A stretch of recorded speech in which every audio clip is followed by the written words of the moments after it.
All right, y'all, down here in the man cave real quick. Some of you guys want to see this, and I will get these both out running very, very soon. So we have the Traxxas Erevo 2.0 on the far left, and then on the right we have the new Traxxas Sledge. So there's going to be differences between these two, but you guys can see that they're both kind of a truggy style type of vehicle. The Erevo is, but this is going to be more true to the truggy platform and style and running than the Erevo will be. I'm kind of not sure still what class this would fit in, but it was, I guess, an attempt by Traxxas to kind of make a truggy style truck, but this kind of fits that bill more than this one does. But you guys can see here, as far as width wise, they're almost probably about the same width.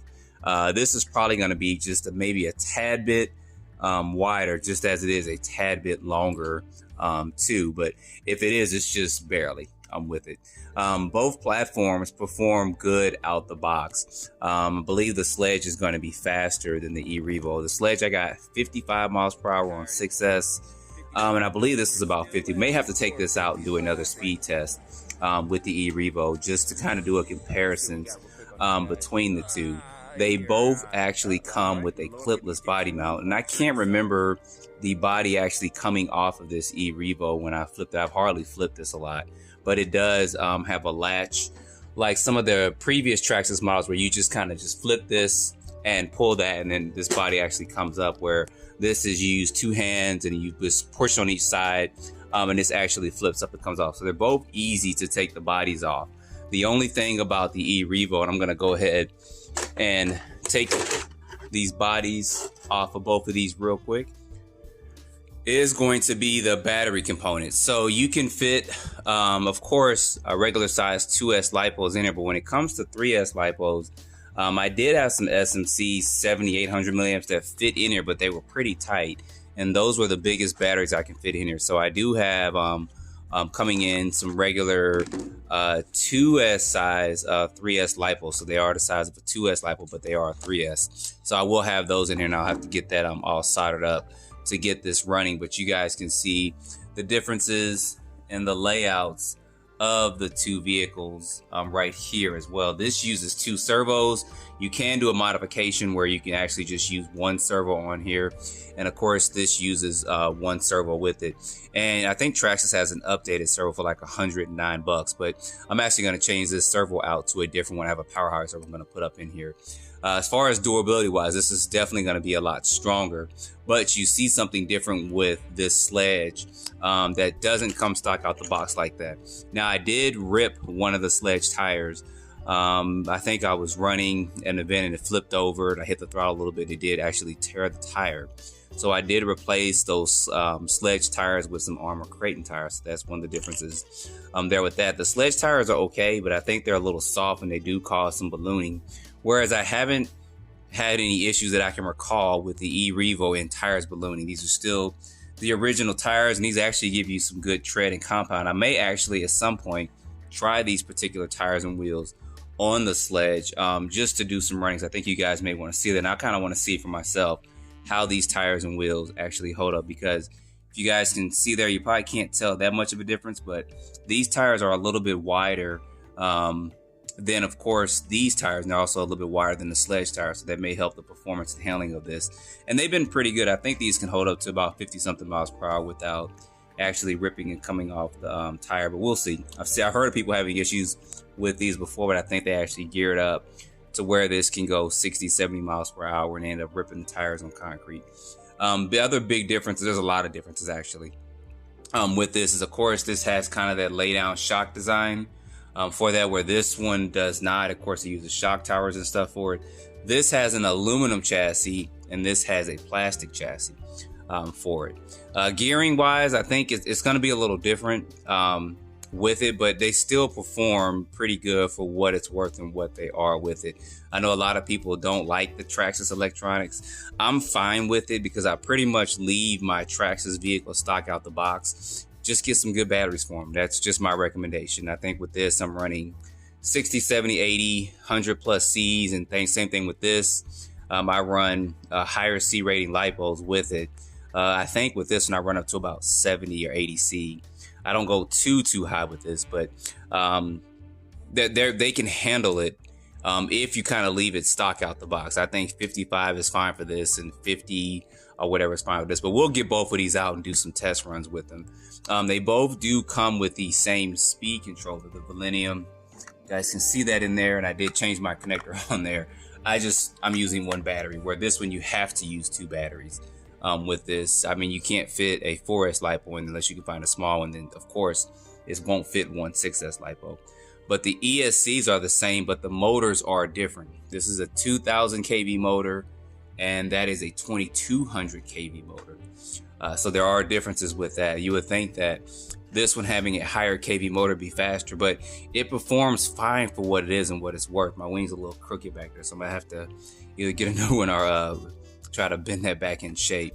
I said durability wise, this is going to be a lot stronger, but this is their latest greatest from Traxxas, of course. So this is $800, and I believe this is about $500, because I can't remember the exact price on this, but this one does cost more. You do get TSM with both of them. I can't remember if this actually comes with the Bluetooth module or not. I know this one does not, and it doesn't come with sway bars. I feel that for the price for this, you should have gotten sway bars, and you should have gotten the Bluetooth module if you're going to pay $800. But that's just my opinion. I think that that should have been something included for that price, and not something you have to buy extra, because I think it's like $40 for the sway bar kit front and rear for this, and the Bluetooth modules, what, 60, 70 bucks. So that's over about $100 just to get those optional things I think should have been included with it. But like I said, that's just my opinion with this. I cannot recall if this comes with the module. I have to get my radio and see. It's been a while since I've actually gotten this out and run it. But when I run these, you'll see how both of these perform out there. You'll see the performance of both of them and how they handle and how they jump too. I'm going to get my ramp out. I'm going to take it somewhere. I'm probably not going to jump into one of my normal areas, because this is not going to be as durable landing on that pavement and stuff as this one will. But I'm not going to try to do that with this. I'm going to try to maybe find some place where open field where I can kind of mount my ramps out there and get both of these running, and just do a couple of laps with them so you guys can see how they run off road. And I may go like to the BMX track, so I'm not 100% sure, but I definitely want to get both of these out and run these for you guys. So which one would I recommend between these two? Either one. I mean, it just depends on what you want to do. People like the Erevo because of its unique design and the way it handles. And then some people want the latest, greatest, which is going to be the Sledge. But I think that as far as Traxxas vehicles are concerned, it can't go wrong with either one. It's just what you want to spend on it, how many modifications you want to do for it, and what you're going to do with it. I mean, if you're going to bash hard, doing double, triple backflips and all that stuff, I would say go with the Sledge, because it is going to be a lot more durable than the Erevo, and the Sledge is going to be faster, but the Erevo does kind of have a uniqueness to it. And it's just kind of, for some people, we just like the Erevo. We just do. It's just that plain and simple. So anyway, I'm not going to try to make this out to be too much longer. There's probably other little small differences that I didn't mention about in there that you guys can put down below in the comments, but I at least wanted to try to get these two out just to show these to you guys. I doubt I'll be able to do this with one hand. Slip this body on here. Let me get this bodies on here real quick. All right, got those on there. So but I am really curious of how these tires are going to perform on this vehicle. I did go ahead and I did put 250K in this center diff, and I ran it with these tires on it. It actually ran really good, so I'll try to get these video up just real quick of this running, and then I'll do some off-road running. But for me, I think that these tires are some of the best bashing trucky tires you can buy for the money and stuff, because I've used these tires on here. I've used it on my Corrali cars. I've even had them on here before. I think I had the backflips on it from the Outcast, and it performed good too. So anyway, that's going to be, like I said, a quick side-by-side comparisons of these two. Weight-wise and stuff like that, I can't remember the weight-wise and some of the dimensions and stuff, but I don't think that, like I said, it just depends on what you want to do, kind of what you want, and how you want to go about it. There's differences in the wing designs and all that. But I'll get these two out and get these running really soon. There's some things I missed, which I'm pretty sure it is. You guys put it down below in the comments. I mean, there's things like, of course, the roof rails and stuff that are on the top of it. You can actually self-ride this vehicle but you cannot self-ride this one because of the way it's constructed with that wing. That wing's going to keep you from self-riding. And I don't even know if the remote has self-riding on it. I'm pretty sure it does, but you're going to have a heck of a time trying to self-ride it. And with those stock tires, you're actually going to blow those tires out. And of course, this has got mud guards in the back. This one does not. I don't even know if you could put mud guards on the rear of the Erevo, but I'm pretty sure someone's configured something over the years to kind of put something on there. But anyway, guys, put your comments down below. Some stuff I may have missed or overlooked on this particular video. And we'll get these bad boys out and run them soon. So don't forget to like, subscribe, and stay tuned for more videos. Thanks for watching.